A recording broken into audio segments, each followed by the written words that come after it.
It's time for today's face-off on Fox Soul. Challengers Quan LX and Big Angry Adams, ready to go blow by blow on those hot topics. Face-off on Fox Soul starts right now. The best for them. That's where I disagreed with Charlie. I hate my opponent. And I don't want the best for them. I'm sorry. I am sorry, Erica.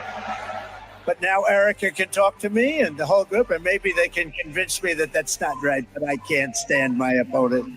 In this round, here's Charles Big Angry Adams. So, Cornell, that was the president obviously speaking at the Charlie Kirk Memorial, which was much larger than your normal funeral. It felt like an event at WWE or a football gathering.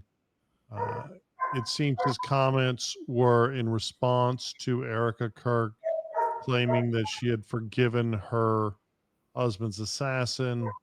But it also seemed to relate to public comments he's made on social media imploring his Attorney General Pam Bondi and others to take aggressive action against both his ideological opponents and those that have went after him legally, whether it be with lawfare or legitimately in the past, and against members of her staff that he does not think are zealously enough pursuing things like the prosecution of New York Attorney General Letitia James for mortgage fraud. And of course, you have the FCC threatening entities and to remove ideologues that are not supportive. I don't think anyone should be expected to forgive their enemies. I don't think it was particularly presidential of him to mention this at this memorial service. But more importantly, when a president is actively, openly, and publicly encouraging his attorney general to prosecute his opponents, I think it raises some valid alarms. Charles, let me say this with all due respect to the office of the president, which every American citizen, whether you agree or disagree, should respect. President Trump is a jackass.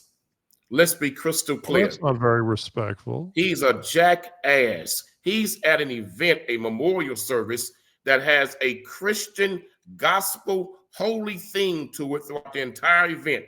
You had a number of Christian pastors come to the podium and speak about Jesus over and over again. Mr. Kirk's wife, she went up there and passionately represented herself as a Christian woman, following the gospel, saying, I forgive him. Then the commander-in-chief of the United States of America comes right up to the microphone and contradicts her and contradicts every other spokesman that came before him and contradicted the spirit and the theme of the event. Jesus Christ is the one who said, forgive thy enemies. It was Jesus who said that. So I'm sorry, President Trump. You the same man that was selling Bibles. You were selling Bibles at a discount rate. And here it is, you tell people you hate your enemies. You don't want the best for your enemies. You want to see them brought down. You're contradicting the very book you were selling to the people, because the man has become a spiritual religious shyster, selling the Bible but won't follow the principles of the Bible. How could you sell people a Bible and then turn around and tell people not to follow the scripture of the Bible as the commander-in-chief of the United States of America? Then he went on to say, Miss Bondi, I need you to get busy and indict my enemies, and started naming them. My God, even if they ever got convicted, he just granted them an overturn of that conviction on appeal, because the commander-in-chief directly ordered the AG to go after specific individuals because he did not like them and they did it to him. I mean, I don't think that's accurate at all. I mean, Letitia James campaigned on, I'm going to get you, Trump sucker. I mean, that was basically her entire campaign, which was incredibly inappropriate. And of course, the New York Times and the old gray lady and most major media platforms just sat silent and allowed that to happen in New York. So I don't see it as an automatic overturn on appeal. But you were talking about the Bible, right? And maybe we're listening to two different things, because that sure seems to be a problem in America nowadays. But it sounded like Trump went up there and said, hey, you know, I hate my enemies, but hopefully Erica Kirk can counsel me on the folly of my ways. But more importantly, I mean, you talk about love thy neighbor, but you also, let's talk about judge not lest thee be judged. I mean, you spent an entire soliloquy judging the president, right, for him getting up on a microphone. And I am concerned by things that he's saying, but I'm not concerned by someone getting up there and honestly saying, hey, this is how I feel in my heart. I hope someone can help me. And, he credited Charlie Kirk with helping, trying to help But him don't with you that. think the very But I mean, Bibles I would that rather you an honest president than a president that got up there and lied about it, don't you think? Charles, but you don't think the very Bibles he was selling could help him even better than Miss Kirk? Well, of All course he they got to could. They do could help is you read too, the Cornell. all he got to do is read the book he's selling to the American people called the Hey, Holy Bible. I'm not gonna. Hey, I'm shocked that this Islamist is sitting there telling me that the Bible is a good book of learning. But hey, especially The the New Bible is Testament, a where you masterful don't kill book infidels and you that don't has rape the women and power you don't do all the to horrible stuff resurrect that you find in other human life. religious The texts. Bible But also is a book that can help the ignorant man and woman become highly intelligent and very but spiritual and one is with can God. you So maybe here's the spend some problem, time with Charles. it then, right? Instead Charles, of going oh, off and calling I our spend a president lot of time with the names, which, Bible. I And think some of them are I valid, but also, maybe you should spend some time with the Charles, Bible, Quanell. Charles, I believe in the Bible. Ecclesiastics 3 and Okay, 1. maybe spend some time with it, Ecclesiastics because 3 you and are 1 one says there's judgmental a time fella. to come together, there's a time to separate. Ecclesiastes 3 and 1 say there's a time to cast Well, I stones mean, we away, know and you there's think a you should time to gather separate from stones us white together. folk. There's You've a been time to preaching that embrace, for and 2 there's a time to decades. refrain from embracing. So listen, I would encourage Okay. President Trump, man, you can't be selling Bibles and then turn around and say, I hate my enemies and I wish the worst of my enemies. Hey, When I mean, one thing Jesus we know on the about Donald cross, Trump, he's going to get paid. when Jesus was crucified on the cross, before they executed him, what did he say? The same theme as Miss Kirk. He said, forgive them, Father, for they know not what they do. And President Trump campaigned on ending weaponizing political offices for political persecution and prosecutions. Let me be honest. If someone killed a friend of mine, I wouldn't forgive him either. That's If because you're someone not a tried to Christian. put me in prison over some BS, That's because I you're not a wouldn't forgive Christian. him either. That's because you're Right? not a Christian. Well, I'm sorry, what? That's because you're not a Christian. Oh, you don't think that people with faith struggle with their faith? Oh, You don't think it means you're not a. If you actually read the New Testament, then you would understand that it's all about forgiveness and accepting that we're all sinners, right? I mean, I know that you believe that you should be able to take a sword to everyone that doesn't believe your nonsense. I don't believe in that. But the truth does my religion is right that I'd much prefer someone be honest about their failures. And from what I've read of the Bible, I think that's Jesus's preference as well, right? That you man can is a acknowledge hypocrite. that you're a sinner Telling the Bible, and ask for forgiveness. And I'll tell you right now, I have a hard time not hating people that do evil stuff to me and mine. Charles, And there are many things about Donald Trump I don't like, but I definitely don't dislike the fact that he's willing to get up there and speak uncomfortable truths. Minister Louis Farrakhan taught us and taught me. He said, brother, hate is too consuming. It consumes the hater as well as the hated. You must be very careful for Jews, right? Hate, because you can become what you hate. Except for Jews. Excuse me? Except for Jews, because that faith specifically has some real problems with leadership statements on Jewish people. I love Jews. The original Hebrew Israelite Jews are black people. Oh, yeah, that make believe. That make believe. Okay, yeah. Of the Holy Land, you love Jews that are black people, except the fact that it's make believe. Sir, but the white ones and the Ashkenazi ones, well, that's a whole different story.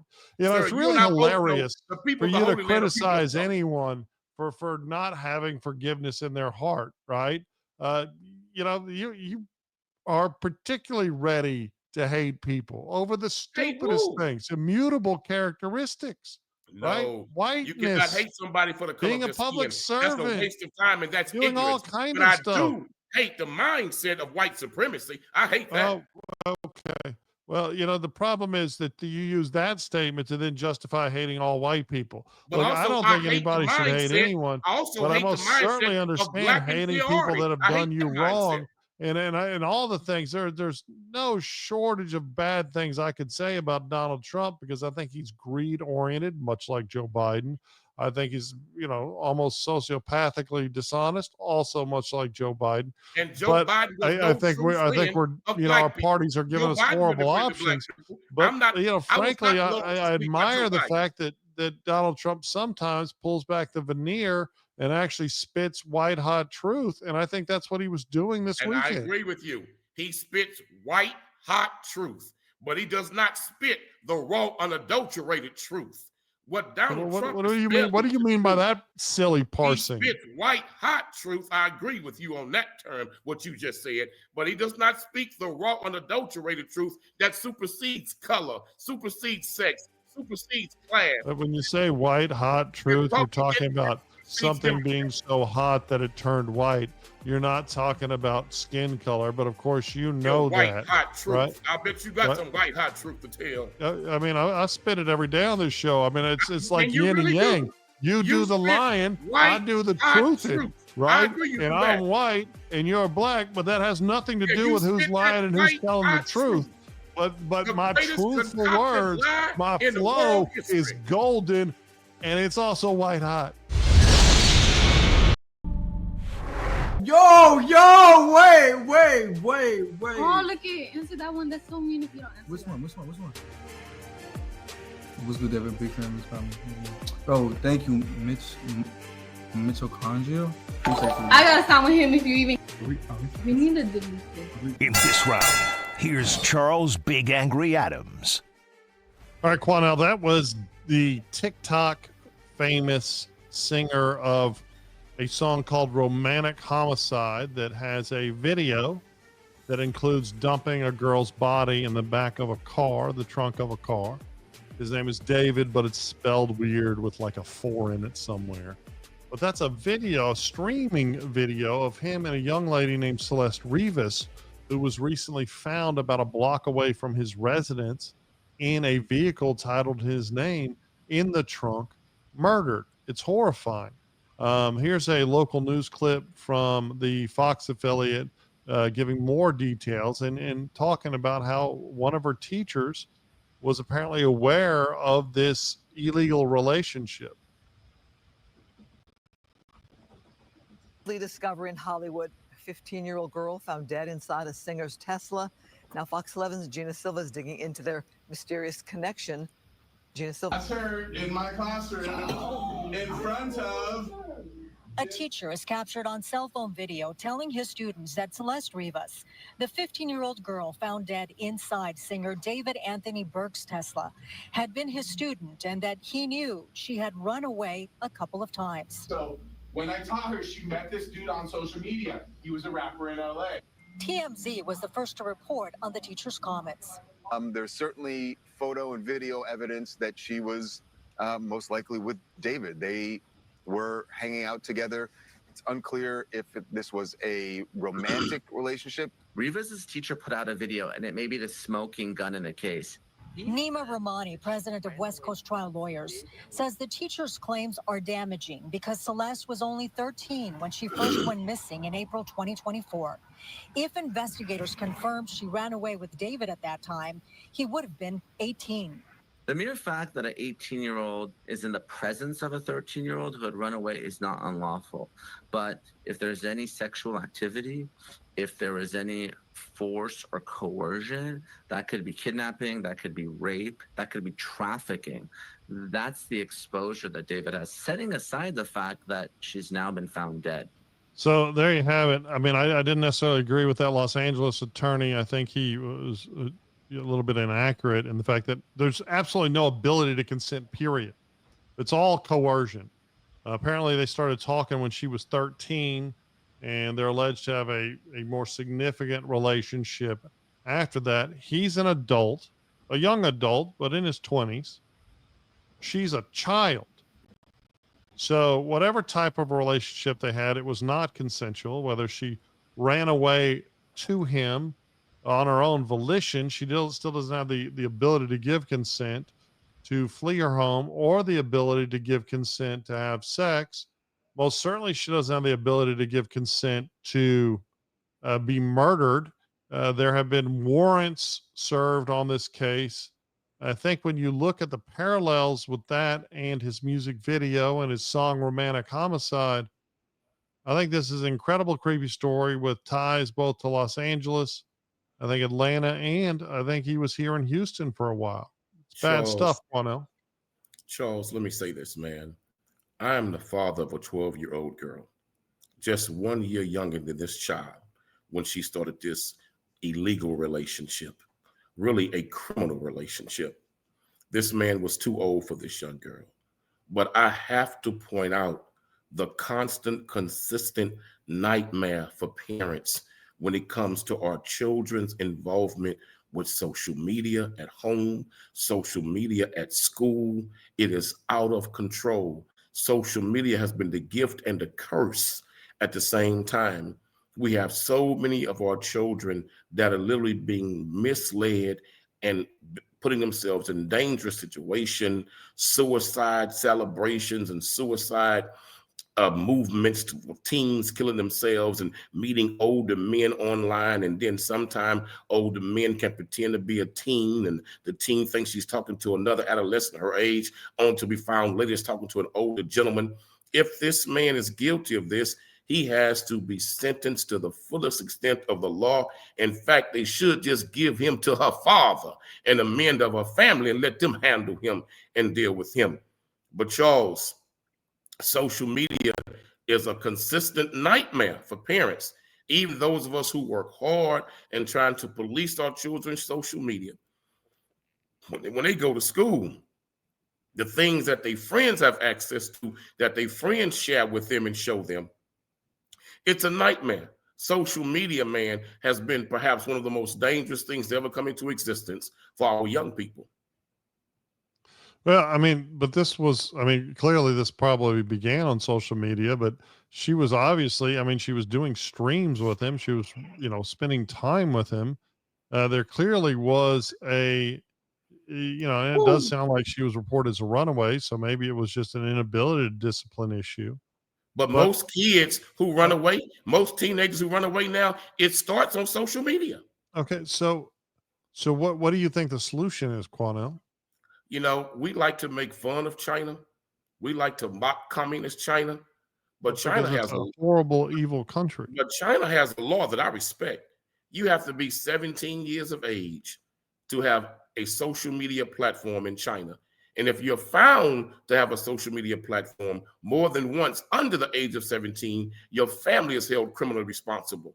I think it may be something we should entertain in America, because social media is causing kids to die and causing kids to kill each other. Social media is causing kids to play in fights and meet up in fights and record these fights. Social media got so bad at school now, some of these school districts have finally implemented electronic devices to deny kids access to their cell phones so they can stop recording these fights and posting these fights. Charles, the American people must come together and begin to police social media platforms that are preying on our children. I mean, shouldn't parents just parent their children? I mean, you talk about, but it's everywhere, Charles. It's all throughout the schools. I mean, we have a paradigm in America where kids do bad things and don't get in trouble. They just go back to class. Let kids smoke cigarettes and leave it to the parents to punish them. No, the government stepped in and made it illegal for adolescents to buy cigarettes under a certain age. That's why adolescents can't buy alcohol. They don't just leave it to the parents. They police the situation because they know how abundant the access of it is. The same thing got to be dealt with when it comes to social media, which is just as dangerous tobacco to youth and alcohol to youth. Okay, so what's your solution? Lock parents up, don't get their kids off social media. I mean, because you began by saying you can't control what your kids do, but now you're saying parents should be, like in China, arrested for not controlling what their kids do, which isn't. I think the government should also prosecute social media platforms that allow children to have access. So you want an age restraint on social media, Yes, like Texas did absolutely. with I porn? think it's a great idea. I think it's a great idea. Charles, there's a study that's going to be released in February of next year that shows the social media addiction of kids from age of 1 to 10 years old. That Well, these so kids are psychologically what if a addicted child to lies social about media their age to like get on cocaine. social media? Should the social media platform be punished? If a child walks into a store and lies about the age and buy alcohol, the store clerk is punished. Okay, Social but media what if they had a platforms must fake be held accountable. if they had a valid fake ID that looked like them? If you go into a store and you present a valid fake ID and they still sell you alcohol, the clerk and manager is still punished. That's not necessarily true, right? I mean, it all So that comes is down true. to the reasonability of the belief, right? And We at the end of the day, gotta police it, Charles. We where have to police it. where Our children's safety what's the is more parent's important than a responsibility? smite. But Charles, our children's safety is more important than a minor inconvenience.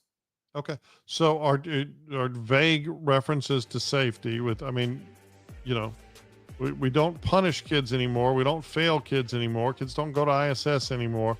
But vaguely, No, you want to we restrain don't hold speech kids accountable because anymore. parents don't We do don't their hold kids job, accountable and then you anymore. want to put parents in prison along with I didn't say executives put of parents in social. prison. I didn't say put parents in prison, but they got to be Well, held accountable. well, you said The China's same way we arresting don't them, hold and it's a kids- good thing. No, I didn't say implement all of China's.